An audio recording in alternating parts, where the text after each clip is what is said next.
approbation d'un relevé des décisions du Conseil des ministres. 4. Examen et adoption des dossiers. 5. Examen et adoption des textes. De la communication de Son Excellence, Monsieur le Président de la République.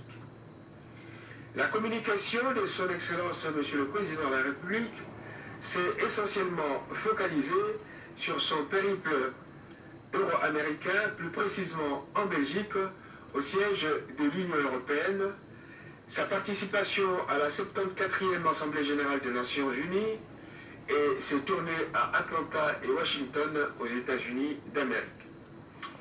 Le président a terminé sa communication par sa tournée à l'est de la République démocratique du Congo, précisément dans les provinces du Nord et Sud Kivu. Avant d'entrer dans le vif de sa communication, le président de la République a informé les membres du gouvernement du crash de l'avion de type Antonov transportant du matériel logistique de la présidence dans lequel se trouvaient 7 compatriotes au service de la nation. Le chef de l'État a indiqué que les recherches qui se poursuivent dans la partie nord de la province de Maniema avec l'aide de la MONUSCO laissent entrevoir la localisation de l'avion dans peu de temps. Il a invité les membres du Conseil à avoir une pensée pieuse à l'endroit de ses compatriotes. S'agissant de sa visite en Europe et aux États-Unis d'Amérique, le président de la République a fait part aux membres du gouvernement de ces rencontres fructueuses assorties de la signature des mémorandas avec des officiels belges. Il a également échangé avec le président du Conseil de l'Union européenne sur les perspectives de renforcement de la coopération entre l'Union européenne et la République démocratique du Congo. Avant de s'envoler pour New York, le président de la République a rencontré les milieux d'affaires belges sur les possibilités d'investissement qu'offre notre pays dans le cadre du nouveau climat des affaires qu'il a impulsé. Le président de la République a profité de son séjour pour échanger avec ses compatriotes congolais, venus nombreux, et ceux de tous les coins de l'Europe, sur sa vision d'un Congo qui a besoin des intelligences de tous ses fils et filles. En marge de l'Assemblée générale des Nations unies, le président de la République a participé à 3 grandes rencontres sur des questions qui intéressent notre pays, notamment la sécurité à l'est de la République démocratique du Congo et les questions environnementales. À Atlanta, en route pour Washington, le président de la République a visité le centre de recherche sur les maladies tropicales, et ce, sur invitation des responsables de cette institution qui sont prêts à venir partager leur expérience avec les Congolais en République démocratique du Congo. À Washington, outre le ministre d'État en charge des ressources hydrauliques et électricité, le ministre des Finances, celui de l'Environnement, le président de la République s'est fait accompagner de gouverneurs des provinces de l'Ituri, du Nord Kivu, du Sud Kivu, du Kasaï central et du Kasaï. Le président de la République a échangé avec le président de la Banque mondiale sur la possibilité de la relance des programmes avec cette institution financière, sur son appui sur les différents projets intéressant la République démocratique du Congo. En attendant la relance de ces programmes, le président de la République a accueilli avec satisfaction la décision de la Banque mondiale d'octroyer un appui budgétaire d'1,5 milliard de dollars américains reparti sur 3 ans. Tout en remerciant la Banque mondiale, le président de la République a exhorté les membres du gouvernement à mobiliser des ressources internes pour répondre aux préoccupations de la population. Pour ce qui est de son déplacement à l'est du pays, le président de la République a procédé à l'inauguration de la station de recherche de l'Institut international de l'agriculture tropicale de Kalambo le mardi 8 octobre 2019. Il faut souligner que ce centre est le 2e en Afrique après celui d'Ibadan au Nigeria. Avant de rejoindre Béni, le président de la République a présidé une réunion du Conseil de sécurité élargi aux 5 gouverneurs de province, à savoir l'Ituri, le Nord Kivu, le Sud Kivu, le Maniema et le Tanganyika.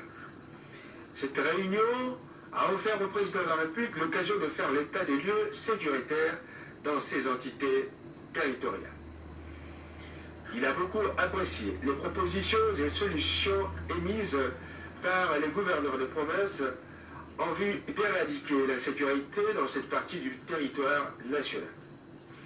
À l'étape de Béni, en présence du vice-premier ministre, ministre de l'Intérieur, Sécurité et Affaires coutumières, du ministre de la Défense nationale, du gouverneur du Nord Kivu, du chef d'état-major général des forces armées de la République démocratique du Congo, du sous-chef d'état-major général chargé des renseignements et du commandant zone avec son équipe, le président de la République a suivi avec intérêt les dispositifs sécuritaires renforcés mis en place pour lancer un assaut final contre les groupes armés nationaux et étrangers en vue du rétablissement de la paix totale dans le Grand Nord.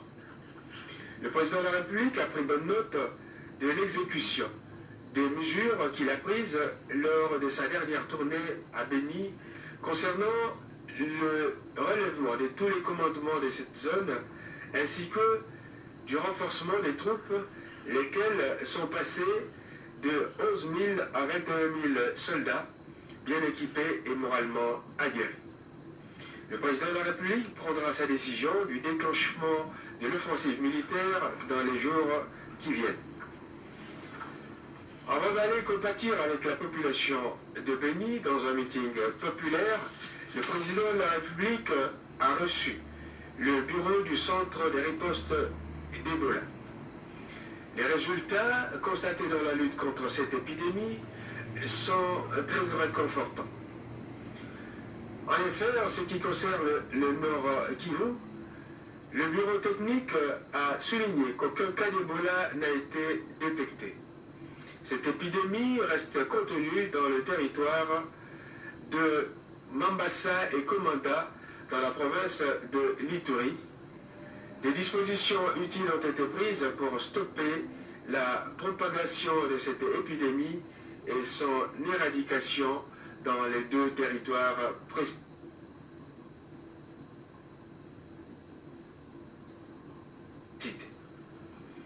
Tout renforcement de points de contrôle et au signalement de tout cas suspect pour que le vaccin du docteur Muyembe lui soit administré immédiatement. Après cette communication, le Premier ministre a présenté au nom du gouvernement ses félicitations au président de la République pour les résultats de la mission effectuée en Belgique et aux États-Unis d'Amérique. Avec l'espoir que ces contacts vont certainement se traduire par des retombées des ressources extérieures pour conforter le budget. Pour le Premier ministre, les échanges positifs qu'il a eus avec la délégation de la Banque mondiale et le Fonds monétaire international étaient les résultats des contacts positifs que le président de la République a eus aux États-Unis d'Amérique. Point 2, point d'information. Concernant le vice-premier ministre, ministre de l'Intérieur, Sécurité et Affaires coutumières, de l'État et de l'administration du territoire. Il en ressort une situation générale caractérisée par un calme relatif sur l'ensemble du territoire. Cependant, le vice-premier ministre, ministre de l'Intérieur, Sécurité et Affaires coutumières, s'est appesanti sur le point saillant ci-après. 1. À Lubumbashi. Des éléments identifiés comme des Bakatanga du sieur Gédéon Kyungu ont marché sur Lubumbashi en s'en prenant, notamment aux éléments de la police. On dénombre quelques morts. À Kinshasa, une marche de jeunes de l'UDPS mécontents du crash de l'avion Antonov a dégénéré. Ceux-ci se sont attaqués au siège du PPRD en causant des dégâts matériels importants. On note également le cri de cœur d'une frange de la population de Kinshasa due à l'avancement des têtes d'érosion à l'issue des dernières pluies diluviennes. Sur le plan sécuritaire, le Conseil a suivi les explications du vice-premier ministre sur la problématique de prise en charge de miliciens qui se rendent et de démobiliser dans le Haut-Katanga, ainsi que l'activisme de Maï Maï dans la province du Maniema. 2. Ministère de la Défense nationale et des anciens combattants. Situation sécuritaire.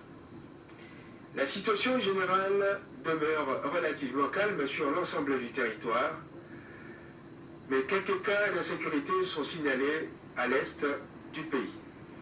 Toutefois, l'engagement des FARDC de traquer l'ennemi se poursuit inlassablement. S'agissant du crash de l'avion Antonov, selon les dernières nouvelles obtenues de la MONUSCO, l'épave se trouverait à Kasese dans le territoire de Punya, province du Maniema. Le gouvernement remercie la MONUSCO pour sa collaboration. 3. Ministère d'État, ministère de l'enseignement primaire, secondaire et technique. Rapport de la commission interministérielle spéciale sur les conséquences de la mise en œuvre de la gratuité de l'enseignement de base. Après l'exposé du ministre d'État, ministre de l'enseignement primaire, secondaire et technique, sur l'impact de la mise en œuvre de la gratuité de l'enseignement de base, le Conseil a noté avec satisfaction l'exécution du premier palier à travers la paye de salaire des enseignants. Toutes les questions qui surgiront seront prises en compte en vue d'une solution idoine, notamment le fonctionnement des écoles et le surpeuplement. Le Conseil des ministres tient à informer l'opinion que cette mesure de gratuité est irréversible et tous les moyens seront mis en marche pour sa pérennisation. 4 ministres des Mines. Rapport de la commission interministérielle ad hoc sur les mesures urgentes à prendre pour la sauvegarde du marché du cobalt. Prenant la parole, le ministre a fait un rapport au Conseil de conclusion de la commission interministérielle ad hoc mise en place pour finaliser les dossiers des mesures d'urgence à prendre pour la sauvegarde du marché du cobalt. Il vous souviendra qu'au cours de la réunion du 4 octobre, le ministre des Mines a proposé une série de mesures destinées à sauvegarder le marché des matières premières. Une commission interministérielle a été instituée à cet effet en vue d'enrichir le projet présenté par le ministre des Mines. Après examen du rapport de la commission interministérielle ad hoc, le Conseil des ministres a invité le ministre des Mines à prendre des mesures d'application. 3. Approbation d'un relevé de décision du Conseil des ministres. Les décisions du Conseil des ministres du 4 octobre ont été approuvées. 4. Examen et adoption des dossiers. Ministère d'État, ministère des hydrocarbures. Il s'agit ici de la note d'information sur l'évolution du projet d'exploitation du gaz méthane du lac Kivu en vue de la production de lait dans le bloc Goma. La note d'information sur l'évolution du projet d'exploitation du gaz méthane du lac Kivu n'a pas été examinée à la suite de son retrait par son initiateur pour approfondissement. 2. Du ministre de la fonction publique. Il s'agit du rapport de la commission interministérielle ad hoc sur le paiement du solde de $25 en faveur des agents et fonctionnaires de l'État en octobre 2019, conformément au protocole d'accord signé entre l'INAP et le gouvernement en 2018. Après avoir entendu les rapports de la commission interministérielle ad hoc sur le protocole d'accord signé entre l'INAP et le gouvernement en 2018, le Conseil a proposé la poursuite des discussions entre les parties prenantes. 5. Examen et adoption des textes. Vice-primature, ministère du Budget. Il s'agit du projet de loi des finances pour l'exercice 2020. Le Conseil a examiné la note méthodologique du ministère du Budget sur la projection des recettes et des dépenses de l'exercice 2020. À ce sujet, le Conseil a levé l'hypothèse d'un budget de 10 milliards de dollars américains qui a l'ambition de réaliser les objectifs de la vision du chef de l'État et du programme du gouvernement. Parallèlement à cette option, le Conseil a arrêté des mesures d'accompagnement efficientes pour la mobilisation maximale des recettes. Ministère des Finances. Le Conseil a examiné le projet de loi portant reddition des comptes du pouvoir central pour l'exercice 2018, conformément aux dispositions constitutionnelles et légales faisant obligation au gouvernement de rendre compte de sa gestion du dernier exercice clos. Après examen, le Conseil l'a adopté.